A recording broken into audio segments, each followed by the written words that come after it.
অনেক সময় খাওয়া দাওয়ার পর কিছুটা ভাত বেঁচে যায়, আমরা হয়তো সেটা ফেলে দিই। সেই ভাতটা ফেলে না দিয়ে তৈরি করে দেখাবো দারুণ সুস্বাদু লোভনীয় একটি রেসিপি। বেঁচে থাকা এক বাটি ভাত ফ্রিজে রেখে দিয়েছিলাম, একটু শক্ত হয়ে গেছে।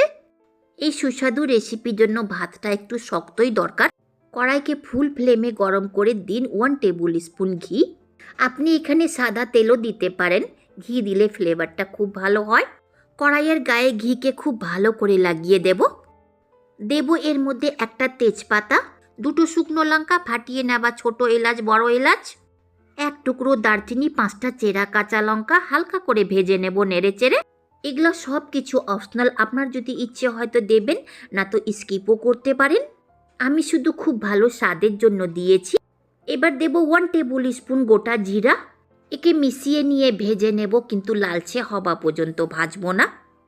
মিডিয়াম ফ্লেমে নেড়ে চেড়ে 1 মিনিট মতো ভেজেছি, দেখুন ভাজা হয়ে গেছে কিন্তু লাল হয়নি। জিরা ভাজার পর খুব সুন্দর একটা গন্ধ বেরোয়, সেই পর্যন্ত ভেজে নিয়ে দিতে হবে বেঁচে থাকা ভাত। আমি বাসমতি চালের ভাত দিয়েছি, আপনি যে কোনো চালের ভাত দিলেও হবে। নেড়ে চেড়ে ভালো করে মিশিয়ে নিয়ে 1 থেকে 2 মিনিট পর্যন্ত ভেজে দিন এর মধ্যে অল্প পরিমাণে নুন। ভাত সেদ্ধ করার সময় যদি নুন দিয়ে থাকেন তো দেবেন না। জাস্ট 1 মিনিট মতো নেড়ে চেড়ে মিশিয়ে নিন, ফ্লেমকে লো মিডিয়াম রাখুন যেন ভাতটা একটুকু লেগে না যায়। এই সময় দিন 1/2 টিস্পুন চিনি পাউডার আর 1 টেবিল স্পুন ঘি। এইবারকার ঘিটা শুধু ফ্লেভারের জন্য দিয়েছি, না দিলেও চলবে। নুন চিনি মিশিয়ে দিতে গেলে ফ্লেভারটা ব্যালেন্স থাকে। যদি চিনি পাউডার ভালো না লাগে তো স্কিপ করতে পারেন। মিশিয়ে নিয়ে 2 মিনিট মতো রান্না করুন, খেয়াল রাখবেন যেন তলাতে লেগে না যায়।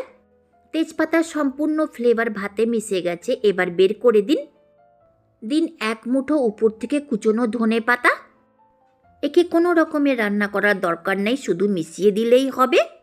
তৈরি হয়ে গেল বেঁচে থাকা ভাত দিয়ে জিরা রাইস রেসিপি। খুব সহজভাবে সুস্বাদু রেসিপি দেখিয়েছি, যদি ভালো লেগে থাকে তো এইভাবে নিশ্চয়ই একবার ট্রাই করে দেখতে পারেন। তাছাড়া ঘরোয়া পার্টিতে এই রেসিপিকে রান্না করে অতিথি আপ্যায়ন চিকেন বা মাটনের সঙ্গে করতে পারেন। এবার থেকে বেঁচে যাওয়া ভাতটা ফেলে না দিয়ে এইভাবে জিরা রাইস তৈরি করে নেবেন। বেঁচে থাকা ভাত দিয়ে জিরা রাইস যদি ভালো লেগে থাকে লাইক শেয়ার সাবস্ক্রাইব করবেন, পাশে আসা বেল আইকনকেও প্রেস করবেন। আমি যখনই কোনো নতুন ভিডিও আপলোড করব তার নোটিফিকেশান আপনি পাবেন। শেষ পর্যন্ত দেখার জন্য অনেক অনেক ধন্যবাদ।